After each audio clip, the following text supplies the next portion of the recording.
Something you will realize if you take a close look at the current ban list is that most banned classic cards are spells and traps. Fact is, most early monsters were not really that good. Save for specific cases, old school monsters don't see any sort of play nowadays because they simply weren't as good as their backrow counterparts. While we've still seen topping deck lists running Foolish Burial, Imperial Order, and Change of Heart, we don't really see anyone summoning Gravekeeper Sky or Card Trooper.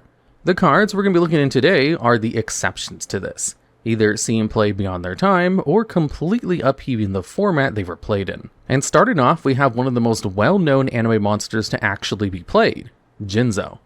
This level 6 Dark Machine monster with 2400 attack and 1500 defense has a basic effect emblematic of its era that it comes from, simply preventing the activation of trap cards and their effects, as well as negating their effects on the field, which is a basic but greatly effective ability. Released all the way back in 2002's Feral Servant, this set continued to expand into the new card type introduced in Spell Ruler, Continuous Spells and Traps. Most of these early continuous cards were either bad or completely busted floodgates. That is to say, for every insect barrier and the regulation of tribe, there is Gravity Bind and Imperial Order. This set introduced a wide range of extremely powerful trap cards that needed a silver bullet to be kept in check. Cards like Call the Haunted, Mirror Wall, Ceasefire, and the aforementioned Imperial Order were somewhat kept in check by the machine menace that was Jinzo. Limited on release, this card was immediately a staple in most decks, also being the namesake of the early 2003 format known as Android, which is Jinzo's OCG name. Early Yu-Gi-Oh! Was dominated by powerful traps like Mirror Force, Ring of Destruction, and Sakuretsu Armor, and Jinzo was the one card which could keep them at bay. But Jinzo wasn't just an effect. We also need to mention how well statted it was for its time. When Jinzo came out, tributing a level 6 monster with similar stats would mean bringing out something like Amphibian Beast or Judgeman, only being outclassed by Summon Skull, which has 100 more attack. But the time of normal summons was quickly being left in the past, and we were getting more and more monsters with powerful abilities, which greatly reduced the alternatives you had at the time. Before the Monarchs came out, if you wanted to tribute summon a monster with an effect, you'd be stuck bringing out something like Dragon Seeker or Lava Battle Guard. So yeah, there wasn't much competition. And it seems like Konami realized the power of Jinzo, since when they released its counterpart Spell Canceller, they greatly toned down its stats, bringing it much more in line with what's expected for a level 5 monster at the time. But it's hard to state just how much Jinzo has come in and out of the format throughout the years. Obviously, it was a mainstay of early Monarch decks that were omnipresent until the game really began to speed up with the Dragon Ruler's release. But it's also seen play way beyond that, being played in the 2016 build of Monarchs featuring all their new support, as well as in several combo builds during the Saryuja Scoldred era, where it was a very playable side deck card, since you were able to draw both it and summon it using the aforementioned Saryuja. All of this makes Jinzo one of the best classic Yu-Gi-Oh! Monsters. Hello, I'm a ghost who exists to sell product. But wait, before you click off, be sure to enter the giveaway by just leaving any kind of comment down below. You see, the mystery boxes in my merch store sell very well. However, a little too well, to the point where people don't really buy anything else. So I created a new limited time TCG bundle, which is only available now through the end of October, where you get 2 packs of sleeves, 1 deck box, and 1 metal field center, all for only around 20 bucks. That's less than the price of the deck box and the field center from the merch store on their own. And you get 100 card sleeves to go along with it. If you're new to any TCG, this is the perfect way to store your cards. There is also a bundle for the leather box instead of the plastic one, which is also at a very similar discount. And as for the giveaway, I'll be giving away 2 of the bundles, 1 mini and 1 elite bundle. All you do to enter is just comment down below, and preferably with which card packs you want if you get chosen. You only have 2 days to enter after the time of this video's upload, so be sure to check the date in the video description to see if it's still going on. I'll reply to the winner's comment asking for the best way to reach out to them to give them the prizes once I pick the winners. It seems like early machine monsters were all the rage because for our number 9 spot, we have the format breaking machine, which was Cyber-Stein. This level 2 machine with just 700 attack has a shockingly explosive effect for its time. At the low cost of paying 5,000 life points, you can summon 1 fusion monster from your extra deck in attack position. Simple and to the point. What could possibly go wrong? Turns out, a lot. You probably know this card from the Cyber-Stein OTK deck from the late 2006, where it was used in tandem with Megamorph to summon Cyber Twin Dragon or Cyber End Dragon to attack for insane amounts of damage, ending the duel in one fell swoop. However, Cyber-Stein is in a weird spot regarding format legality. You see, while it was an easily accessible card in the OCG, it was a Shonen Jump Championship prize card for us in the TCG, making it extremely expensive and limited in quantity. This meant that the few Cyber-Steins there were being passed around by the very close teams that populated the Yu-Gi-Oh landscape at the time. However, after a reprint as a rare, the card became widely available, but not really capable of being played in most strategies. Where the card really found a place was in Monarch decks, where it could be easily brought out using Last Will after summoning a Monarch, giving you another big body in the form of a strong fusion to close out the game. These two combos eventually proved too powerful and landed the card a good spot on the Forbidden list, where it would stay banned until January of 2019, where it came back to 1. At first, the card did not do much, just being played in janky Orcus decks where it could be accessed because of it being a dark machine. It also made an appearance in an extremely greedy FTK decks that changed its type to Psychic with Reproducus and then equipped it with Telekinetic Charging Cell, allowing you to ignore its life point cost. But this combo never really achieved nothing more than looking cool on a replay video. When the card actually became a problem, it was with the advent of Tearlaments and Sprite. In case you haven't noticed, Cyber-Stein is a level 2 monster, meaning you could either mill it through your Shizu cards, or send it straight to the graveyard with Sprite Sprin, to then bring it back using Sprite Elf, giving you access to either an additional Tearlament fusion like Tearlament Aruculos, or even an Omni Negate in the form of Makyura Exterio, although this last card was a lot less common. It was then played in super heavy samurai decks because of its machine typing, as well as other decks. In the end, while still being limited, the card was much more accessible than originally intended, creating a very one-sided play experience, and the card got the ban hammer one last time. An effect this powerful could only be printed in classic cards like this, when they were still figuring out what was allowed and not allowed in the game, landing it at a solid number 9 spot on our list. For a number 8 spot, we find the Master of One and the most popular monster types in the game, Zombie Master. This level 4 Dark Zombie with 1800 attack has a very simple but versatile effect, allowing you to summon back any level 4 or lower zombie monster by discarding a monster. This card by itself gave rise to proper zombie decks. In the short period before Synchros came out, this deck was a menace, taking the first place spot in the 2007 SJC Durham. This deck made use of the very strong zombie cards that didn't quite find a consistent home before, like Pyramid Turtle, Ryokoki, Book of Life, and Illblood. Zombie Master gave these cards a home thanks to finally having a centerpiece to focus the deck around. But that wasn't all. While short-lived as Synchro monsters released shortly after, the late 2007 zombie deck was the one deck to really exploit Cart of Safe Return. While probably not really worthy to be banned in 2024 Yu-Gi-Oh!, main decking 3 the card coupled with Zombie Master capable of bringing back a myriad of zombies was crazy. This gave rise to a very short-lived but very well-loved format known as Zombie Format of 2007. Not just that, but with the release of Synchro monsters, Zombie Master gained a second win that made the card a mainstay of Dark Armed Dragon and other decks looking to make use of its powerful recursive ability, which, fun fact, doesn't need to reborn a zombie from your own graveyard. You could just as easily steal your opponent's. But yeah, turns out being able to bring back a bunch of low-level zombies to turn into stuff like Doom Kaiser Dragon and Dark Armed Dragon is pretty good. Who would have guessed? With time, the card saw less and less play, but remained an important piece of later Lightsworn brews using Mizuki, and even made appearances in zombie Lightsworn decks that made use of that Grasslick screener, which really benefited from the access to rank 4s, which Zombie Master provided. All in all, Zombie Master is a very iconic card that a lot of players hold close to their hearts, earning it a spot on today's list. And flying into number 7, we find Elemental Hero Stratos. Does this guy even need an introduction? A level 4 Wind Warrior with 1800 attack, it can, on summon, either search for a hero monster or destroy spells and traps in the field up to the number of other hero monsters you control. Simple, strong, and emblematic. That's what Stratos is. Ever since its release as a Shonen Jump promo card, it's been one of the game's most well-known monsters. From the moment it was released, the card gave rise to the Diamond Dude Turbo deck, sometimes called Airblade, after Stratos' OCG name being Airman and using Divine Sword Phoenix Blade. This was the first actual hero deck, making use of the aforementioned Destiny Hero Diamond Dude to play powerful spells like Magical Stone Excavation or Destiny Draw without paying their activation costs. Not just that, the deck had access to some of the craziest cards of its time, like Heavy Storm, Dimensional Fusion, and E-Emergency Call. This mash of crazy powerful spells all was enabled thanks to Stratos' ability to grant the deck unparalleled consistency. But the card didn't rest after this deck, far from it.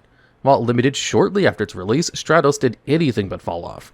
The most immediate deck that housed Airman was Dad DDT, that is, Dark Armed Dragon variants of Diamond Dude Turbo decks.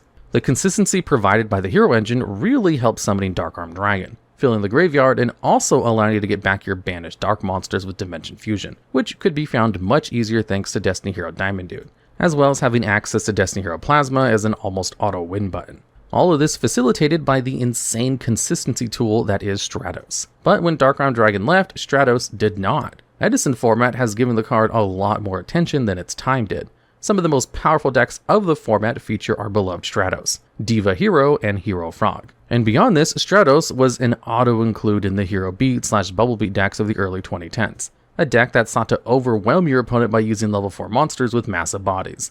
The main one being Elemental Hero Neos Alias, which could be coupled with the extremely powerful Gemini Spark to allow for removal on top of having a large body.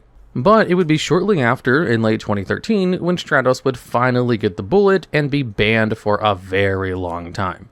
This banning was met with disdain from the entire community, as Hero Beat was seen as the easily accessible deck in a format filled with overwhelming decks like Dragon Rulers and Spellbooks. Still, it wouldn't be until 2018 when Stratos finally came back to widespread celebration. Sadly, the Hero deck was a bit rusty by then, not really capable of achieving much. But well, Hero wouldn't be the archetype with the most support for nothing, as it kept on getting new cards that managed to push it to rogue relevancy sporadically since around 2020. All of them obviously featuring Elemental Hero Stratos. One of those beloved cards in the TCG, Stratos earns a solid spot on this list, thanks to its versatility and facilitating pretty much every hero variant you could imagine.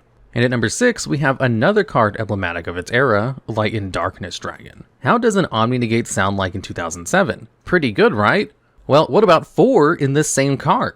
Light and Darkness Dragon is the level 8 light dragon that cannot be special summoned and treats itself as both light and dark while on the field. Most importantly, as a once per chain, not once per turn, you must negate and destroy any spell, trap, or monster effect that is activated at the cost of losing 500 attack and defense. Then, when it is destroyed and sent to the graveyard, you special back any monster from your graveyard at the cost of destroying all cards you control.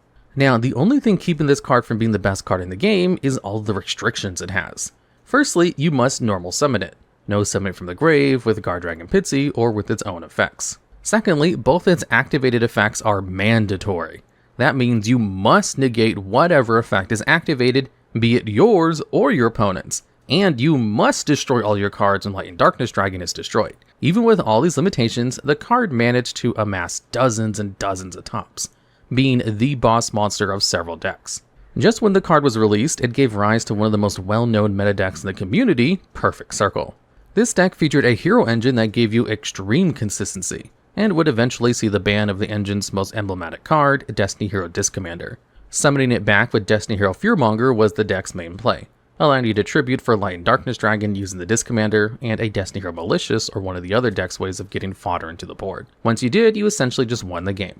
You had a big body that would negate any plays done by your opponent, and would get you Disc Commander back when they outed Lad, and that would accumulate resources while your opponent struggled to even play the game. Even as this deck fell to the wayside, Light and Darkness Dragon has found itself in a myriad of strategies throughout the years, be it in Dark Arm Dragon decks like the mini cards of its time, in the first place Quick Draw Dandy Warrior list that took SJC Edison, or as probably the best thing to summon in any and all versions of the Frog Monarch deck. It doesn't really matter what deck you played in, Light and Darkness Dragon is an amazing card with a lot of flavor, ties to the GX manga, and is a lot of players' favorite for good reason. Seldom do we see cards this powerful, much less as early as 2007, and it shows.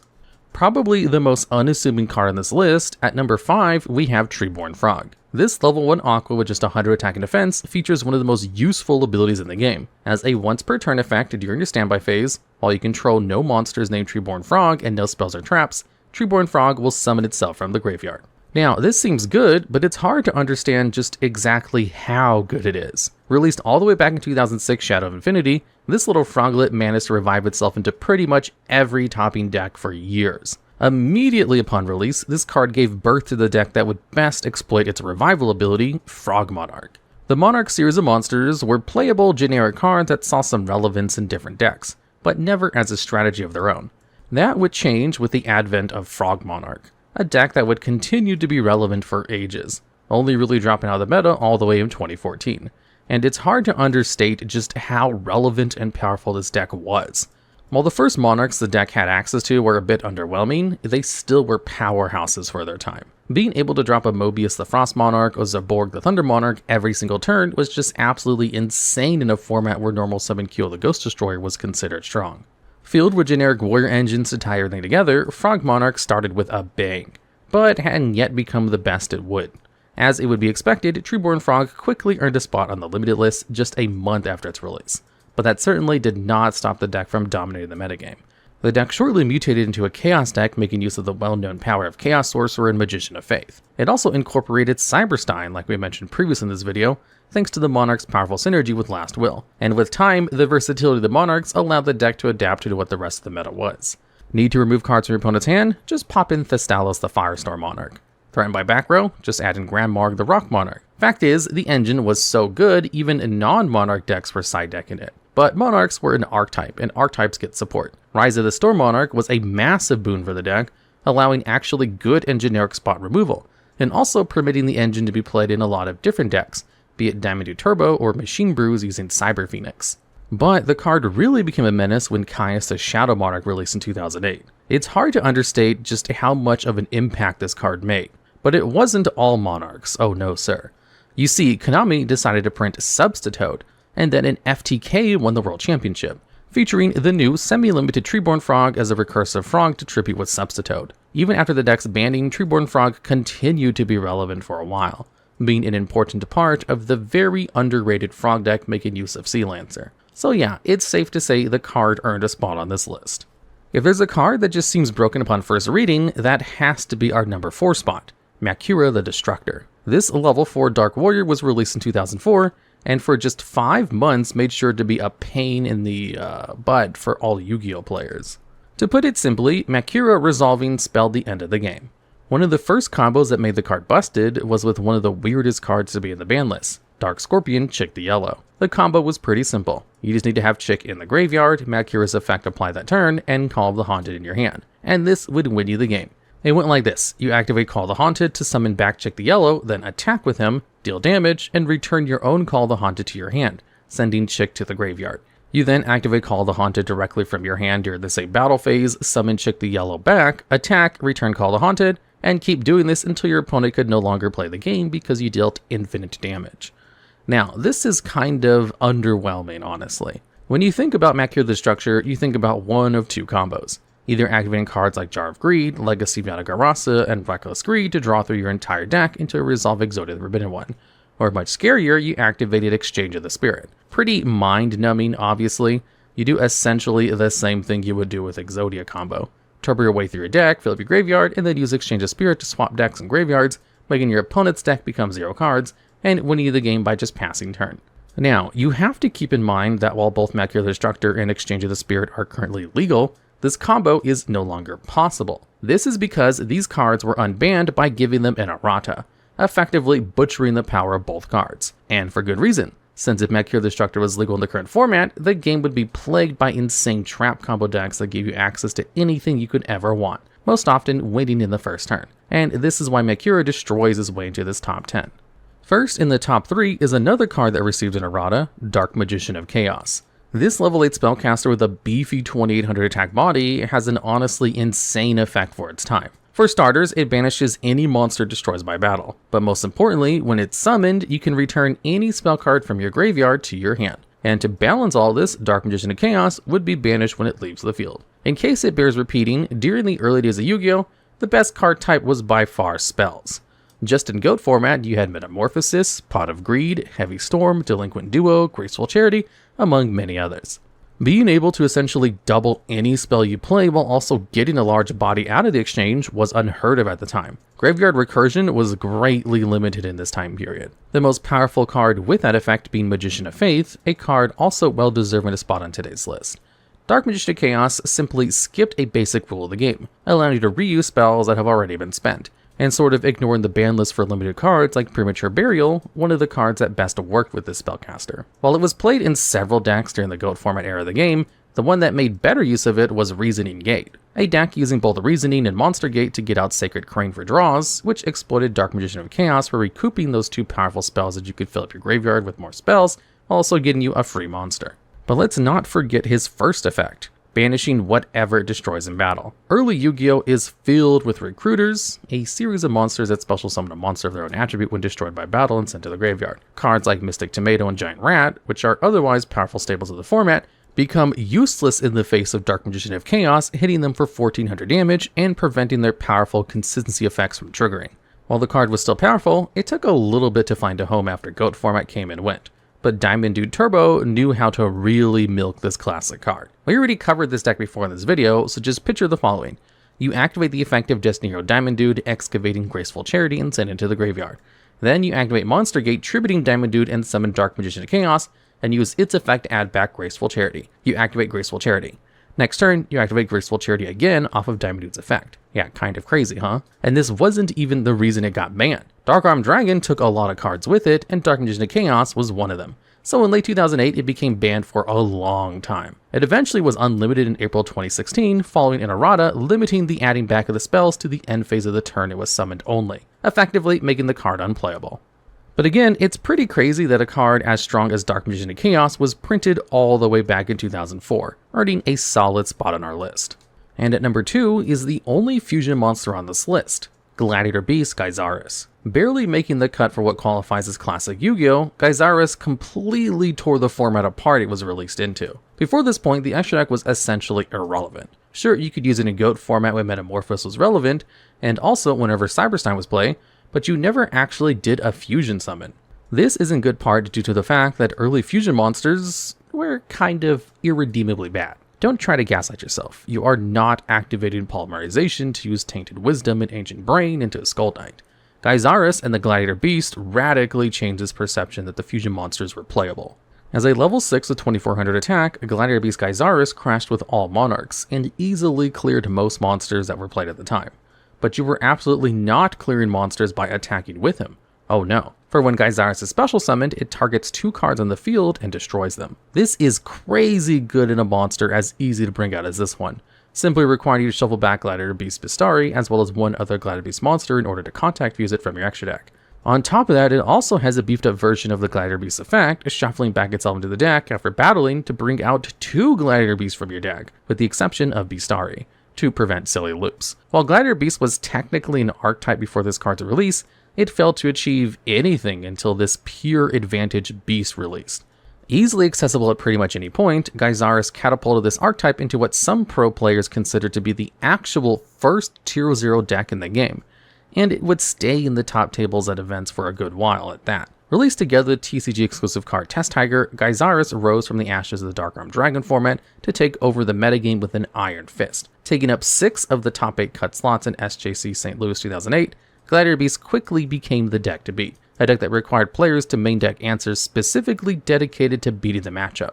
One of the most flagrant examples was Monarch players electing to play Prime Material Dragon to counter both Gladiator Beast Myrmilio as well as Gladiator Beast Gyzarus. But yeah, Gyzarus made Gladiator Beast one of the most relevant decks in the game's history, taking top after top for years until the release of XC's monsters, when the deck really slowed down and became irrelevant since the release of Dragon Rulers. While the deck has received extremely powerful support in the form of Gladiator Beast Tamer Editor and Gladiator Beast Dominatus, none of them compare to the sheer impact Gladiator Beast Gyzarus meant for both its archetype as well as the game as a whole. Now, before we get to our number 1 spot, we have a few honorable mentions to go through, which are only honorable mentions because we talked about them too much in other videos on this channel. First off, there's Magical Scientist.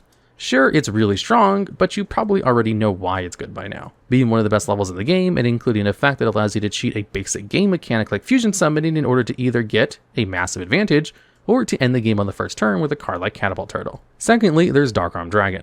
We've mentioned this deck for the whole video, and for good reason. This card spelled one of the most divisive formats in the game's history, as well as the most inaccessible. Dark Arm Dragon punched through the ceiling what was considered a good monster in 2008 and rose to the heights that would take a long time to be reached again. Coupled with Return for the Different Dimension, the Hero Engine, and Emergency Teleport with Crabons, both Dad Return and Teledad completely dominated the end of the Fusion era, and even the start of the Synchro era with their versatility and sheer strength of Dark Arm Dragon. And last but not least, the pretty obvious call, Chaos Emperor Dragon Envoy of the End. Everyone knows this dude by now. Banish a light and dark, nuke literally everything, then just keep your opponent from playing with Yatagarasu if you haven't won yet. Invasion of Chaos brought with it a series of monsters that would define card design for the rest of the game, and Chaos Emperor Dragon is by far the most explosive of them, being strong enough to force the first banning in the game's history. But if we're talking about Chaos monsters, one of them still takes the crown while also not being banned from talked about from being mentioned so much in other videos. One of the most emblematic card in the game's history, a monster that holds significance both in the anime as well as in the card game, which heralded one of the most significant changes in the game's history, Blackluster Soldier, Envoy of the Beginning. This level 8 warrior with 3000 attack was so far beyond anything else released previously that it's supposed as one of the biggest jumps in power creep the game has ever experienced. Unable to be normal summoned, it can special summon itself by banishing a light and dark monster from your grave. Once on your board, it can do one of two things. Either banish one monster on the field in exchange for not being able to attack that turn, or attack a second time if it destroys a monster by battle. This was monumental. The release of Invasion of Chaos, and more specifically Blackluster Soldier Envoy of the Beginning, was akin to dropping a nuclear bomb in the middle of cavemen fighting wolves. It's really strong, obviously, but you're not really using it to its full potential yet. While players are quick to justify the impact that Invasion of Chaos had through Chaos Emperor Dragon Envoy of the End, it's no blasphemy to say that Blackluster Soldier Envoy of the Beginning was the better of the two in the long run, and probably also on release. After the short stint of playability its draconic counterpart had, BLS quickly became a mainstay in the format for the following decade. An obvious include in early Chaos decks, the card was the boss monster not just of its own deck, but of the game as a whole. Nothing even comes close to the finality it represented. A free summon that could either permanently remove a monster, or go for a quick game sprint. It was simply insane. These early builds struggled from the lack of good light monsters, but found massive success nonetheless. Chaos decks completely dominated 2005, finally having access to a good generic light monster in Cyber Dragon, and ruled the game until the card's eventual banning in October of 2005. It wouldn't be until September 2011 when Konami decided it was time to banish a light and dark again. Blackluster Soldier Envoy of the Beginning came back in a very different game than the one he last saw the last time he was legal. Reborn Tengu was the name of the game, and the game was synchro summoning. But the more things changed, the more they stayed the same. Even 6 years after being banned in a Sea of Trishula, Drag of the Ice Barrier, and Number 39 Utopia, a free big body that could out monsters or attack for game was extremely valuable. At first, the card was simply slotted into existing Reborn Tengu lists, but soon found a home in a dedicated Chaos Shell, making use of Effect Veiler and Tour Guide from the Underworld, as well as Thunder King Ryo. Getting lights and darks into the grave was never easier, and Chaos monsters gained the upper hand thanks to this. Not just that, but the release of the Agent Structure deck gave a new home to the soldier, now together in a deck with another iconic boss monster, Master Hyperion. With time, the format changed, but BLS remained a staple in most decks. Even Dino Rabbit was main deck in it for its sheer power and ability to easily out Evilsaur Logia and wind up Zen mains.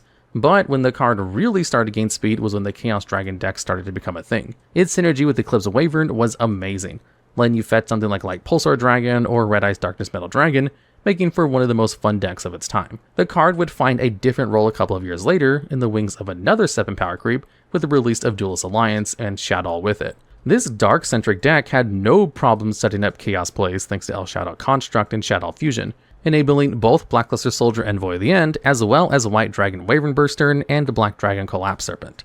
Heck, even Burning Abyss stacks were main deck in the card because of how good it was in that format, able to be an out to the aforementioned construct much more easily than the deck would usually have access to. It would continue to dominate the game in Shadow Brews until being overtaken by the Phantom Knights build of Burning Abyss, and after that falling out of favor. While still played in both Thunder Dragon and Burning Abyss all the way until January of 2019, the card completely dropped off in popularity after that, not being able to reach another top cut since then. But as bittersweet as it is seeing the card disappear from the metagame, I think Blackluster Soldier Envoy of the Beginning has earned a well-deserved rest after 15 years of being the largest threat you could summon for its cost. And that's why it solidly earns its spot as the best monster from Classic YGO. Alright, well that's it for this list. A lot of classic Yu-Gi-Oh monsters are really not that great, but these tend to remind us of how powerful some cards can be, both in their time and much later. Do you think we missed any other really important cards? Or have any ideas for future videos just like this one? If so, let us know down in the comments below.